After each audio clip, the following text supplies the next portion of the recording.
इंसान अगर चाहे तो सिर्फ खेती करके अपना जीवन यापन पूरे सुखी तरीके से कर सकता है। हम बात कर रहे हैं खेती करने की विधियों की और उस पर आश्रित किसानों की। पतरातू प्रखंड के रसदा ग्राम निवासी परमेश्वर यादव ने बताया कि अगर सच्चे मन से मेहनत की जाए और खेती गृहस्थी की जाए तो लोगों को दूसरा कोई विकल्प ढूंढने की आवश्यकता नहीं पड़ेगी। हमारा देश किसानों का देश ऐसे थोड़े ही कहलाता है। हमारे देश के अधिकांश लोग खेती पर ही निर्भर हैं। ऐसे में खेती करने में कोई शर्मिंदगी की बात महसूस करना निहायत ही छोटी सोच का परिचय है। उन्होंने आगे कहा कि सिर्फ खेती करके ही हम लोग अपने पूरे परिवार के साथ सुखी संपन्न जीवन यापन कर रहे हैं। ईश्वर की कृपा इस बार ऐसी हुई कि धान की फसलों के साथ अन्य फसलों की भी उपज अच्छी हुई और उनके दाम भी बहुत अच्छे मिले।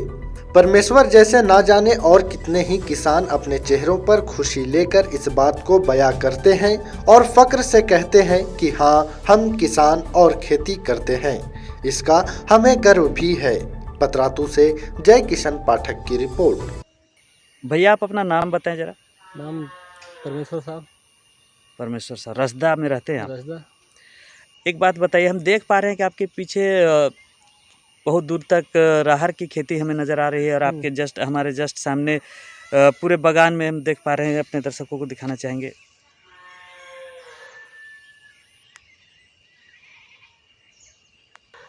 हम देख पा रहे हैं कि आप खेती पूरे जोर शोर से करते हैं। तो सिर्फ और सिर्फ आप खेती करते हैं या कुछ और इसके अलावा भी आपका जीविकोपार्जन के लिए साधन है? बस केवल खेती है। तो आप हमारे पूर्वज से ही खेती बाड़ी ही हम लोग करते हैं।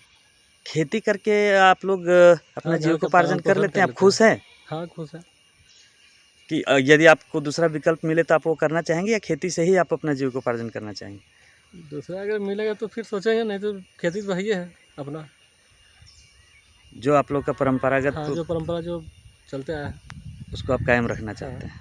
मतलब कुल मिला के इंसान अगर चाहे सिर्फ खेती से जीवन बसर करना, गुजर बसर करना, तो वो कर सकता है। आपके कर सकते हैं। दाम अच्छे मिले अभी इस बार आपको फसलों के? अब तो अच्छा मिला है। अब तो पालक साग सब लगाए थे, जिसका रेट भी ठीक था। और धान की खेती के बारे में बताएं। अभी तो चारों तरफ धान की खेती पूरे बहुत शानदार तरीके से इस बार धान की उपज हुई है। धान बहुत अच्छा है। चलिए परमेश्वर जी, बहुत बहुत धन्यवाद आपका। आप लोगों को ऐसे ही प्रेरित करें। आप ही लोग जैसे किसान हैं जो हमारे देश की धरोहर खेती गृहस्थी को बचा के रखे हैं, और हम लोग चाहेंगे भी कि आप लोग जैसा कर्मठ आदमी दूसरे लोगों के लिए मिसाल पेश करें और खेती को जीविका बना के और इसको जिंदा रखें, इस कृषि धर्म को। जी, धन्यवाद।